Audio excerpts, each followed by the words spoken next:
ziua. Îl avem alături sau îl vom avea alături în imagine în câteva secunde pe Paul Bell, fost jurnalist. Hi Paul, how are you? Fost jurnalist și prezent expert în comunicare strategică. Acum 1 an și jumătate Paul s-a întors din Georgia, unde timp de 5 ani a urmărit în direct, a văzut cu ochii lui, cum acea țară post-sovietică a pierdut treptat, dar vizibil, controlul fragil asupra democrației și a alunecat în groapa autocrației electorale. În ultimii ani, Georgia a fost citată tot mai des ca exemplu de democrație care s-a erodat din interior, nu printr-o lovitură de stat clasică, ci prin schimbări lente în presă, în justiție, în limbajul public și în regulile jocului politic. Am vrut să vorbim cu Paul pentru că și România a fost pe buza prăpastiei în noiembrie 2024 și mai ales pentru că multă lume spune că poate n-ar fi rău ca suveraniștii să câștige alegerile, dacă avem eventual anticipate, să vadă toată lumea cum este cu adevărat. Mai grav, un sondaj realizat în 2025 arăta că 41% dintre tinerii cu vârste cuprinse între 18 și 34 de ani au declarat că un regim totalitar ar fi bun pentru țara noastră. Discuția de astăzi nu este deci doar despre Georgia, unde Paul, jurnalist britanic, a petrecut 5 ani, cum spuneam, ci despre cât de fragilă este democrația, cum începe să se degradeze fără să fie imediat vizibilă și ce semne ar trebui să recunoaștem înainte ca schimbările să devină ireversibile. Într-un context în care și societății europene, mai multe societăți europene de fapt, inclusiv România, se confruntă cu polarizare, dezinformare, război hibrid, tensiuni politice, întrebarea pe care urmează să-i o punem lui Paul, subiectul despre care vom discuta cu Paul, este cât de ușor se pierde de fapt o democrație. Paul, sorry, I made a short presentation of your activity, of the fact that you've been in Georgia for 5 years. You arrived in Georgia, correct me if I'm mistaken, in 2019, the year when an electoral reform was proposed but rejected by the parliament, and when street protests were violently repressed by the police. What did you witness in the years that followed? How did democracy erode in Georgia? It was gradual. It felt a little bit like, the frog in hot water. If you drop a boiling water, it'll jump out immediately. If you leave it and just gradually heat the water up, it flies. And that, I feel, is kind of what I was watching during this 5-year period that I spent. Clearly, some important things had already happened in Georgia prior to my arrival. And if I think about what have been the major factors, if you like, that have pushed Georgia down the road to autocracy. I think in the first place, you have to acknowledge that Georgia, among countries of Eastern Europe, had emerged from decades, in Georgia's case, centuries of Russian rule, and this breeds habits and cultures of authority that are very hard to dislodge. So I think we could always have expected that Georgia, as a young democracy, was going to struggle because there has not been a well-based understanding of what democracy is all about. People are having to as they go, and in a hurry. The big things that I would point to prior to my arrival were, first of all, a judiciary that has become a force in its own right, not an independent judiciary as we like to think the judiciary should be, but as it is known in Georgia as a cabal of self-interested judges who control the judiciary for their own interests and will work to secure their own positions, will work with the government of the day. They initially did challenge Georgian Dream, but then fell in line. This started happening quite quickly. Georgian Dream came to power in 2012. The next big change was 4 years later, when the powers of the president were significantly changed. They were significantly reduced. The president became, in effect, a ceremonial figure rather than a constitutional arbiter of power. And indeed, his powers were effectively transferred to Parliament. Now, in Parliament, you already had a robust Georgian Dream majority, Georgian Dream being the party that had been established by Georgia's then only billionaire, Bidzina Ivanishvili. And gradually that party extended its powers, but it was soft. I think when I first started noticing when I arrived and after I arrived, we went through the 2020 elections. The big problem there seemed to me that the opposition was completely fragmented and was never able to mount a credible challenge to Georgian Dream. But 4 years later, with now Georgian Dream having 12, virtually 12 years in office, I remember, and I attended the rally which Bidzina held about, it would have been about 6 months before the election of that year, in which he made it very clear that Georgian Dream was now going to exert complete political control and would actually crush its political opponents. And this is what it has actually done. And I think it's a lesson to us all that when these autocrats say they're going to do something, you better listen. They do it. Because they followed through, and two things happened, of course, after the 2024 election. The first was a deathly silence. I remember that election was held in October 24. There was a deathly silence for a month. The results were announced. And once again, it had been a clear Georgian Dream victory. In that time, it became clear that there'd been a great deal of voter manipulation and fraud. It was also clear that while there was a lot of outrage from civil society, European delegations, etc., nothing was actually going to happen.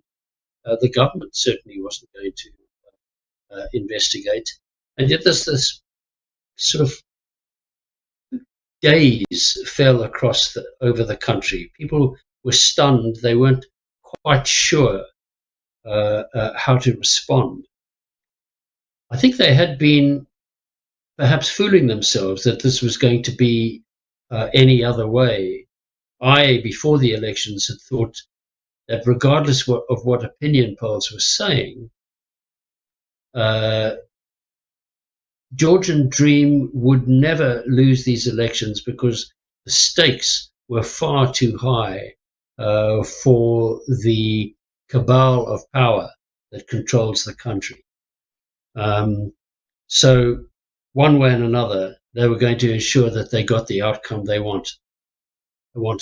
And they had also prepared the population for this likely victory. Now, it wasn't a kind of a Putin-style victory in the early days, where he was getting 90% of the vote and etc. It didn't feel like an election in Kazakhstan or whatever, where candidates, the presidential candidate who is favoured, gets 99% of the vote. No, this was carefully sort of regulated to look a legitimate outcome. So before the election, Georgian Dream was preparing the population with statements through its media saying, oh, yes, we're going to get at least 62, 63% of the vote. They then allowed the actual result to be a little bit less so that they could continue to look credible. But it was the majority that they required to look legitimate. They secured it through fraud.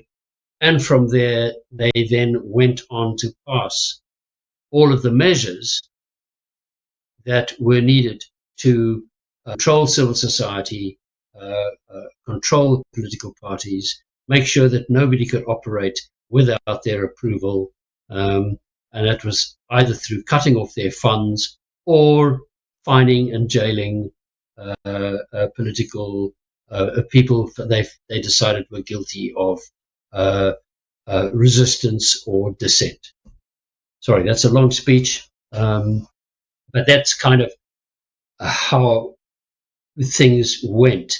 The big event right after the election, of course, a month later, when the country did sort of explode in anger, nothing came of that anger, was Georgian Dream's announcement that it would suspend its process of accession to the European Union.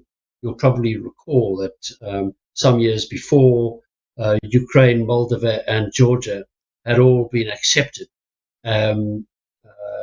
as candidate members, and great joy had greeted that in Georgia, because the Georgians think of themselves as Romanians think of themselves as fundamentally European. And this dream was just snatched away. That caused a huge upheaval, and for months there were protests, but it has led to nothing. And so we find ourselves in Georgia on this slippery slope into autocracy.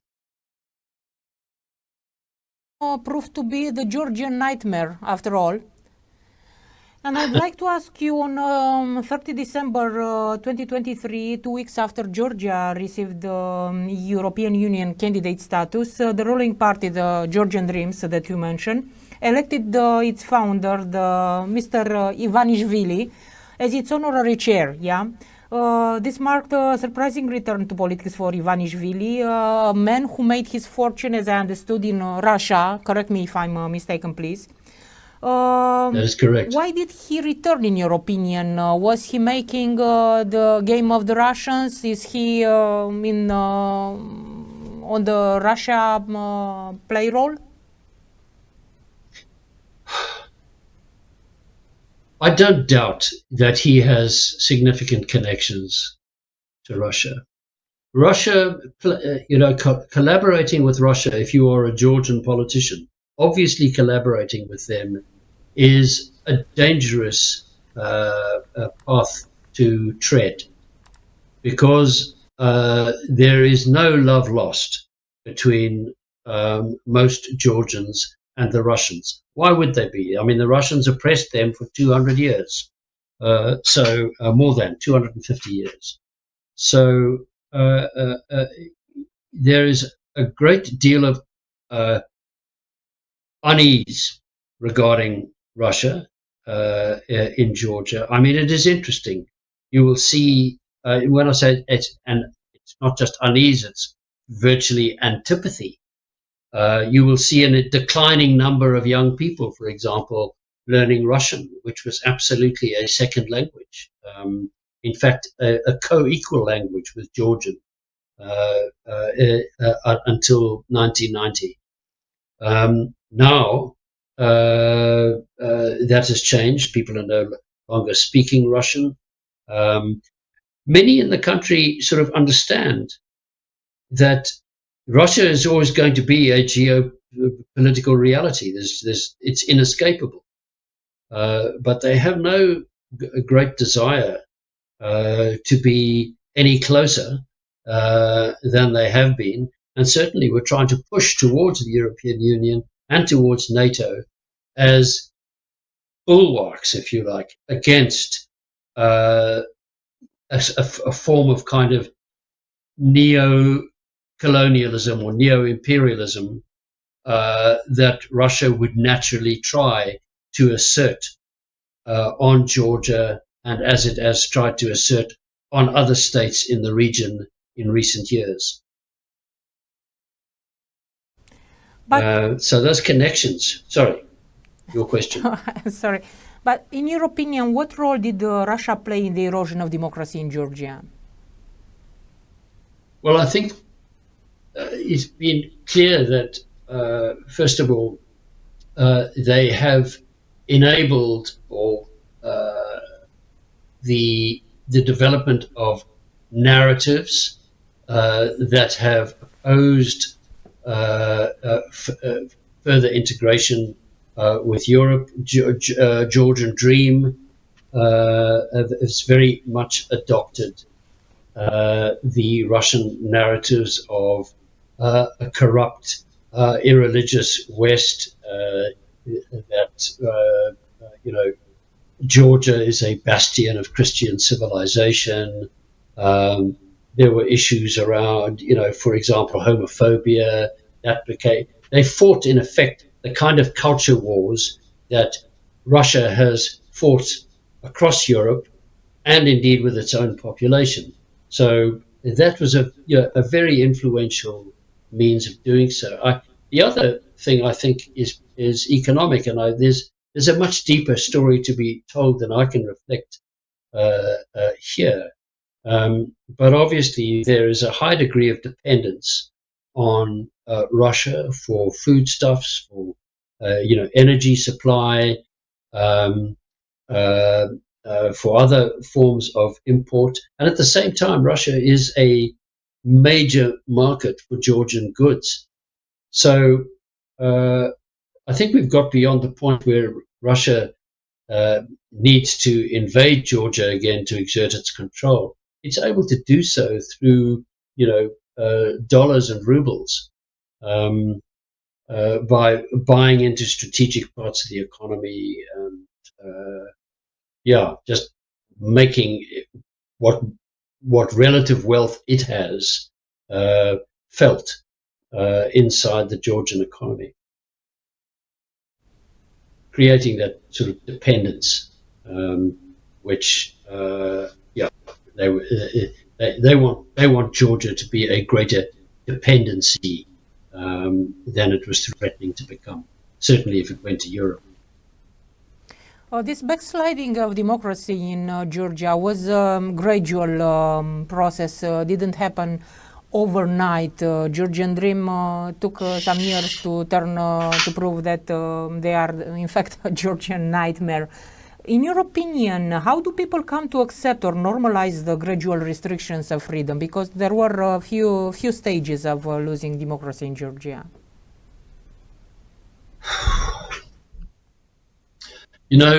Loredana, I've spent a long time, reflecting on these that question, and there is no easy answer to it. I think Georgia as a culture, Georgia is a small nation. Small nations have particular vulnerabilities, especially in regard and sensitivities, especially in regard to their culture. And I think Georgian Dream has played on this of threat and fear among large parts of its population, particularly in the rural areas, the regions beyond the capital of Tbilisi.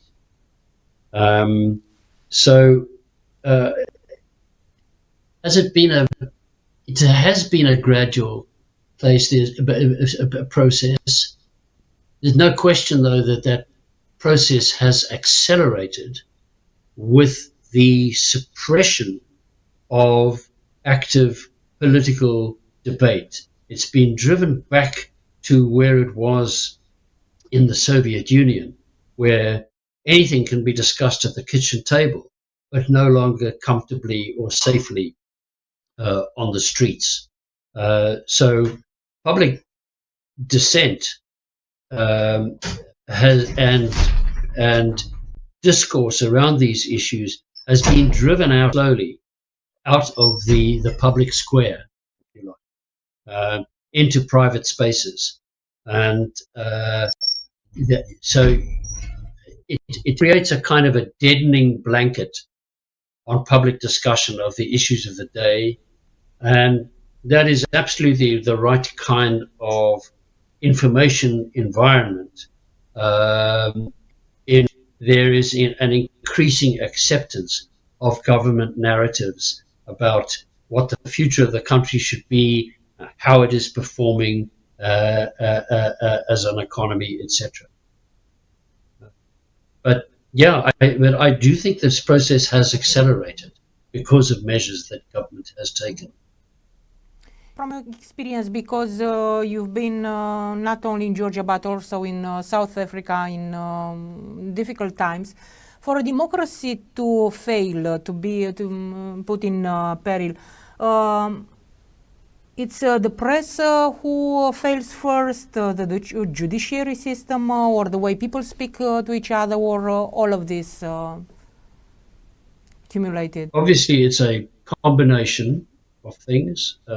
Clearly, media restrictions have become increasingly important. The role of institutions is always critical. If you have weak institutions that are dominated by power and wealth and elites whose interest is their own advancement and self-preservation, and if you fail to actually address the weaknesses as a society, then this is how you end up. It is a slippery slope, but it's a combination of all of these things. I still have a great deal more to think about and learn in terms of the relationship between culture and politics. But I certainly feel that Georgia was, for me, the most important laboratory that I've seen. By contrast, I think now we ought to look across to Hungary and to see that, although I think what had happened in Hungary is that what we realize is that it actually entirely lost control of its electoral system, so that it was just simply not quite as open as Georgia's has been to manipulation, fraud, and all of the political intimidation that has been perpetrated in Georgia. That wasn't necessarily there to the same extent in Hungary, and it's also clear that over a protracted period in Hungary, several years, really important work had been done by civil society activists, establish that are called these Tisla clubs, where there are 2,500 across the country. This is a country of 10 million people. Georgia, by comparison, is much smaller, is a third of that size. But what happened in these Tisla clubs was that people were able to gather around local issues, find solutions to issues that were affecting them on a day-by-day basis, and these also became means through which people were able to start communicating different ideas about how they wished to be governed. And eventually, Peter Magyar was able to capitalize on this, and indeed, through his own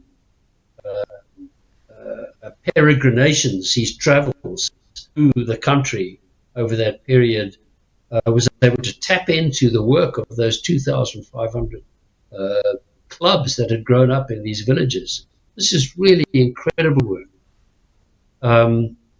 Georgia has lost so much of that.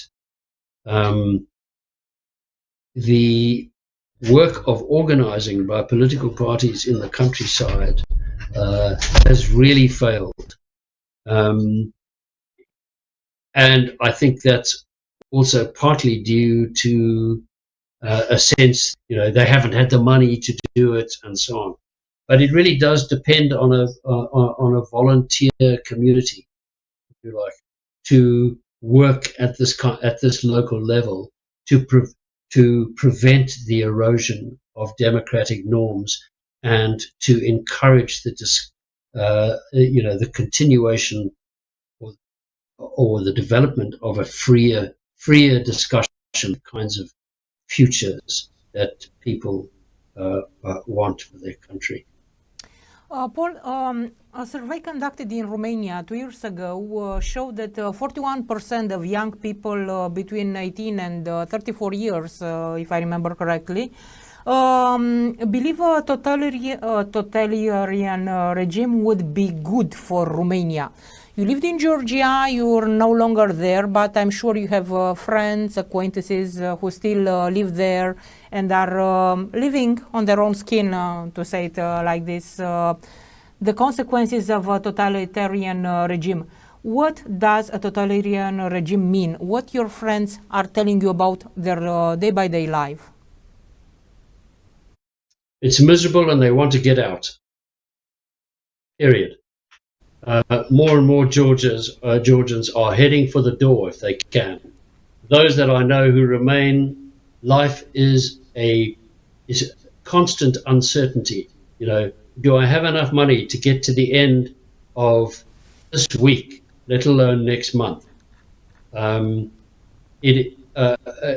is just constantly uncertain.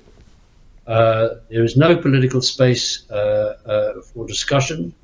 There is no economic space for personal growth and development.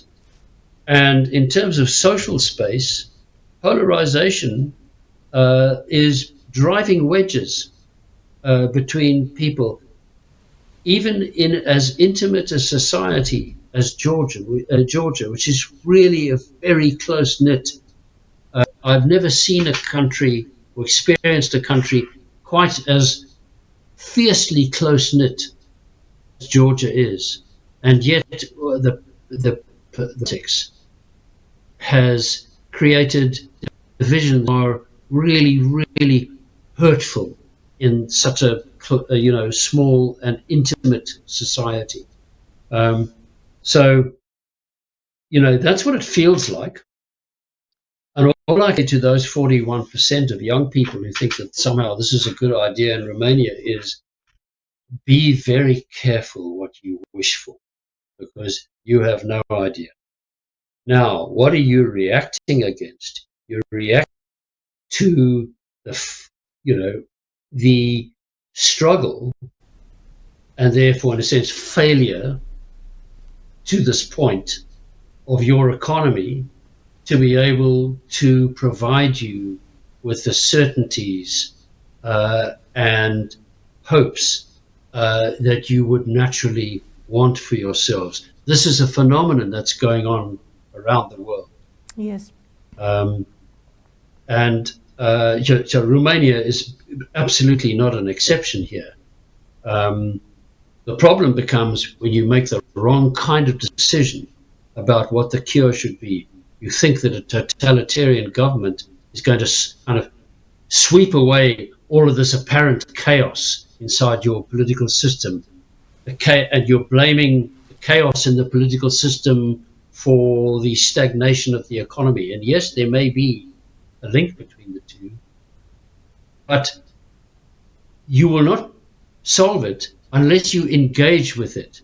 And the point about totalitarianism, is that it doesn't engage you in the political system. It drives you out. It takes your power away. It reduces your ability to influence in any meaningful way the way in which your politics is going, and reduces your chances of getting the kinds of outcomes that you would wish to see. So really, you need to be very careful about that sort of tendency. It's very dangerous. Paul, looking at Georgia's experience, what warning signs should societies like Romania recognize in order to avoid a similar drift?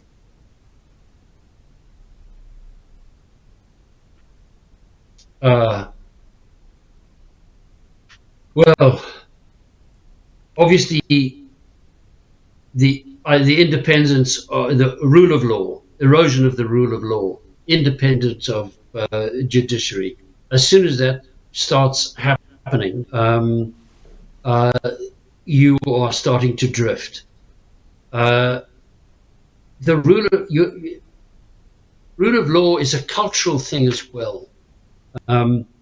It's not just a body of laws. It's about mutual respect between individuals among themselves and the responsibilities they owe to each other as citizens. It's about the obligations that the state has to you and your obligations to the state, because this is a process of reciprocity. When that reciprocity, that sense of it, starts breaking down, when you start feeling that actually it's better for you to kind of dodge the law because you feel that the law is oppressive and so on, it shouldn't apply to you. It can apply to everybody else, but not to you. That's a slippery slope. So respect for the law, for the rule of law, is critical. And this is not something that can just be policed. Okay, it has to be inculcated. This is something that starts in schools, that starts within the family. Democracy is a lived behavior every day.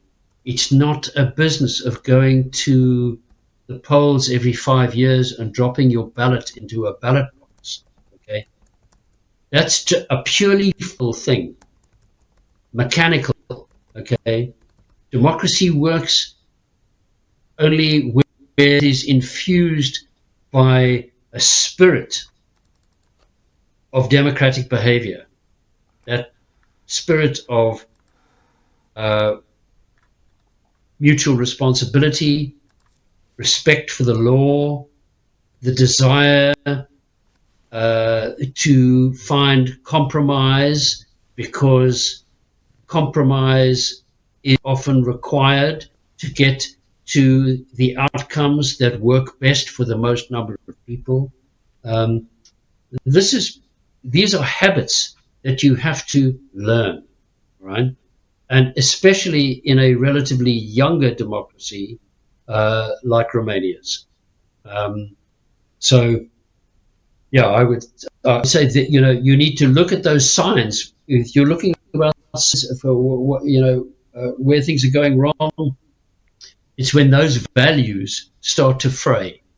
And I think maybe that's what you are starting in Romania.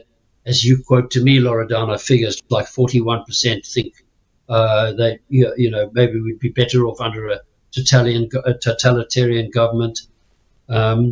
Suddenly you think that force is the answer to everything. Nah, that's where you go wrong. Those are you should all wake up and say, what's that number really all about?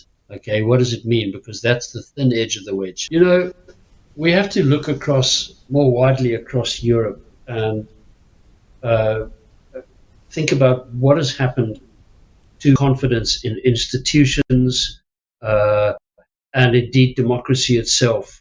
A consequence, significantly, I think, of failures in our liberal capitalist system.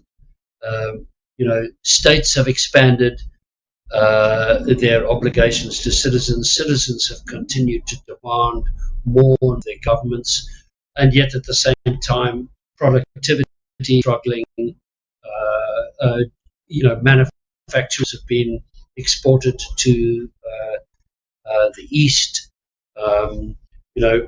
Economies are not growing at the same speed as people's demands of their government, and it's in that context that see this mounting alienation between governments and their citizens. Citizens, even in healthier democracies, withdrawing of their own accord from the public space, and at the same time, now starting to look around for more extreme solutions. So it's in France, you have roughly a third of the electorate ready to vote for a far right option. You have socialist parties who are unwilling to give up the very generous benefits that have been handed to French workers over the years, and at a time when perhaps the economy was doing better.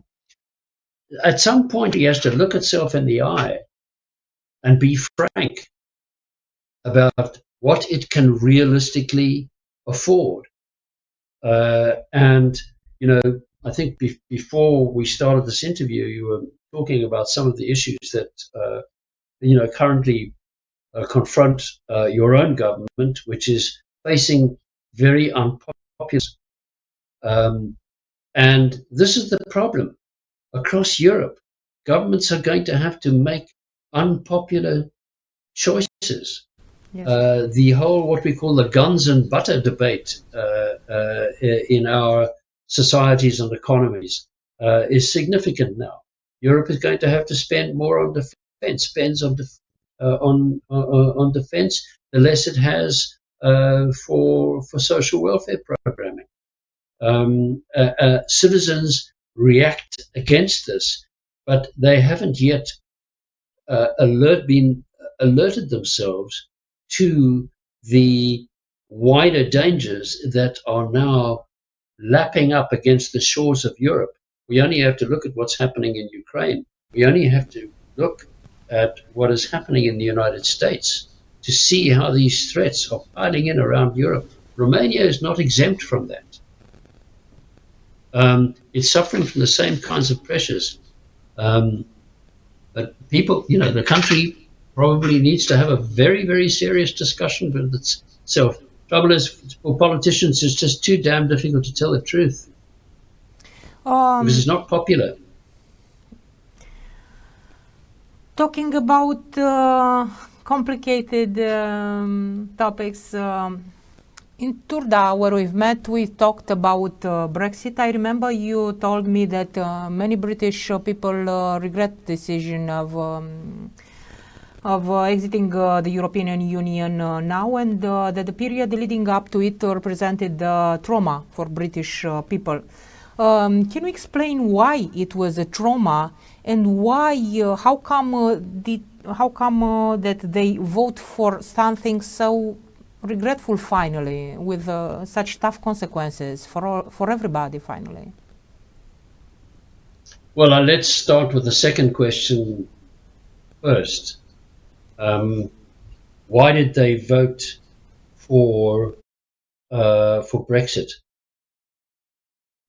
For years, the British electorate had been subject to a narrative of interfering Brussels. That Brussels would interfere with all manner of things that the British just simply found irritating. So this whole sort of culture kind of sort of arose this idea that Britain was losing its sovereignty. Now, actually, Britain had other very significant gains. I beg your pardon, my cat is about to visit the interview. Britain had made very significant gains as a consequence of joining the European Union. But those gains are just simply less, they don't have the kind of emotional impact on us as a discussion about, whether our bananas should be this length or that length, or whether we include this ingredient in a food or not, or how we should manage our pesticides, or these are not sexy stories to tell. So in the end, I think what happened was that those who voted for Brexit back in 2016 did so, yes, because they did have a narrative that Brussels was interfering, but I think what they were really angry with was the sense that they themselves, their position in Britain, had got weaker, and as a consequence, they were, they were pointing to issues like immigration as being, a factor in, changing neighbourhoods, increasingly expensive housing, all the sorts of problems that are often blamed on immigrants. So there were, changes going on in Britain that many people found hard to come to terms with. They didn't realize how the benefits that were actually associated with those changes. And so they voted for Brexit as a way of punishing the government of the day.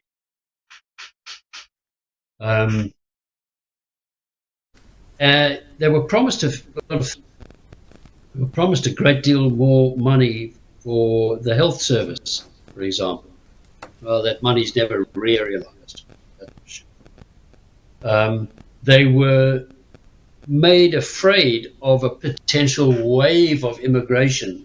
It was said that, for example, Turkey was about to enter the European Union, and that would leave 80 million people free to emigrate to the kingdom. It was all complete nonsense. There was also a great deal of Russian money poured into the debate country, and they certainly had an influence on the outcome.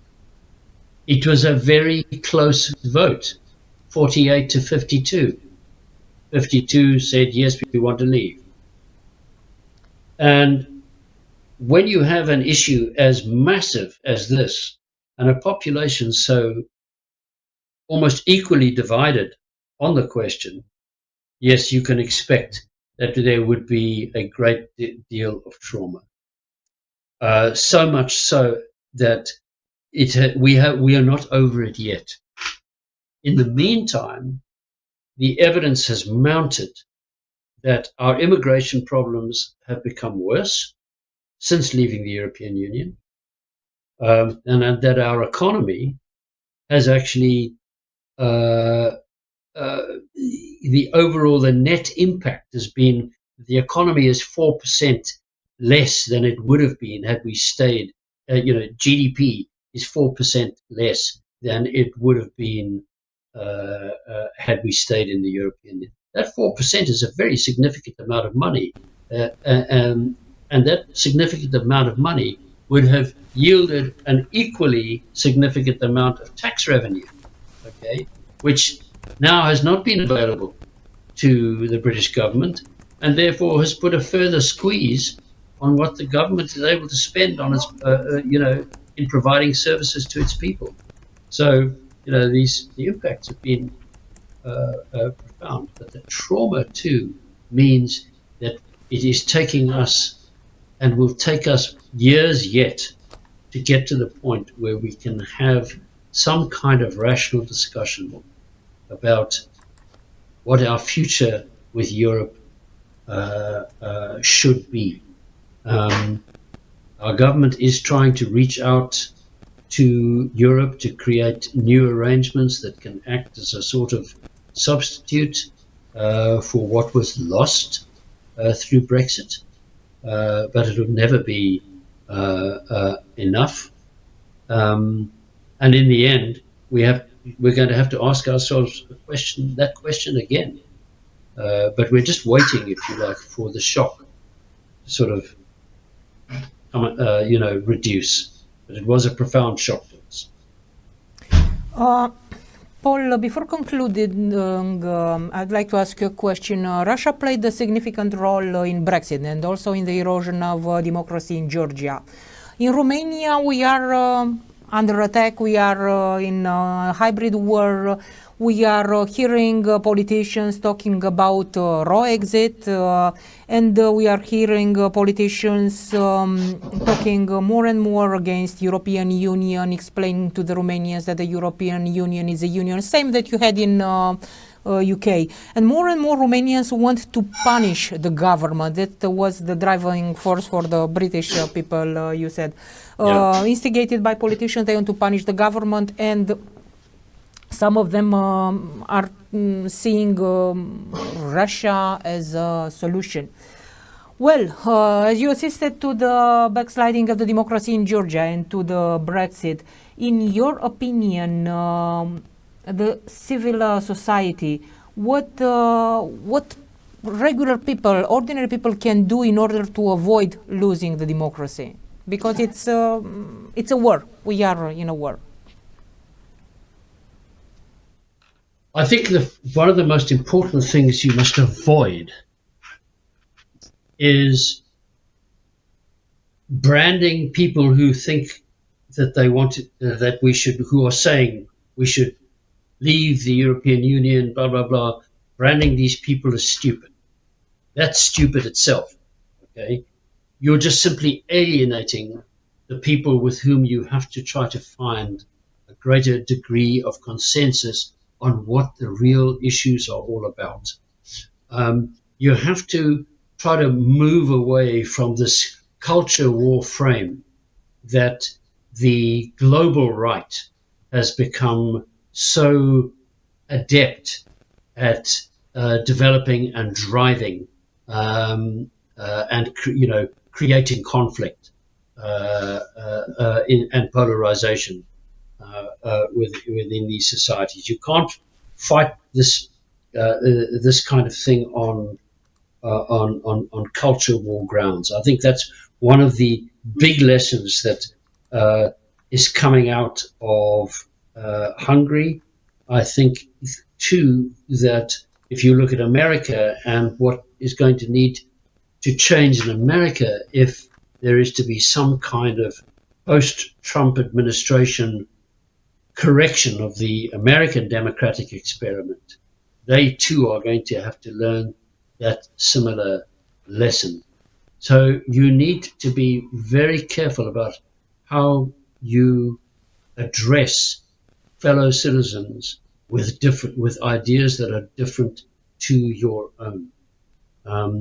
You have got to try to find, this is in a sense, and this is an advanced discussion on the psychology of communication. But you've got to find a way of trying to quieten the discussion down, okay?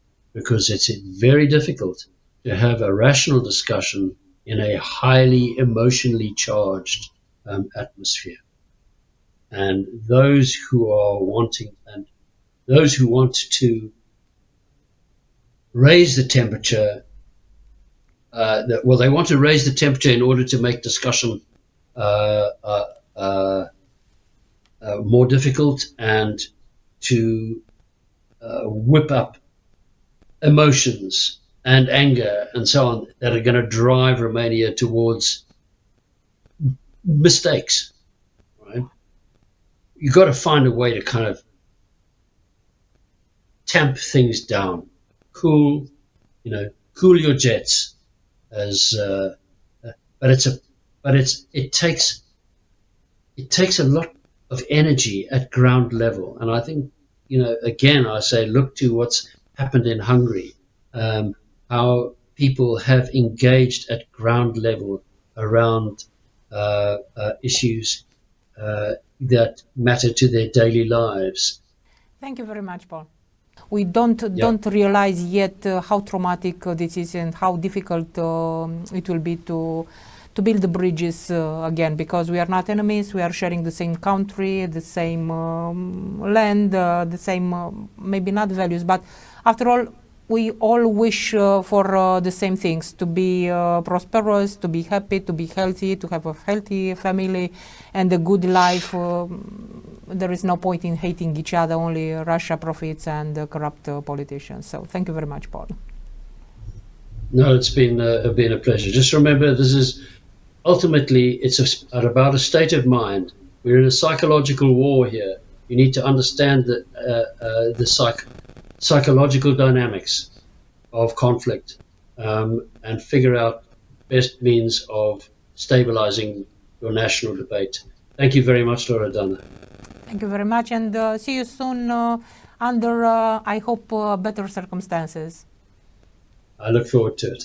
Okay, thank you. All right. See you. Bye. Terrific.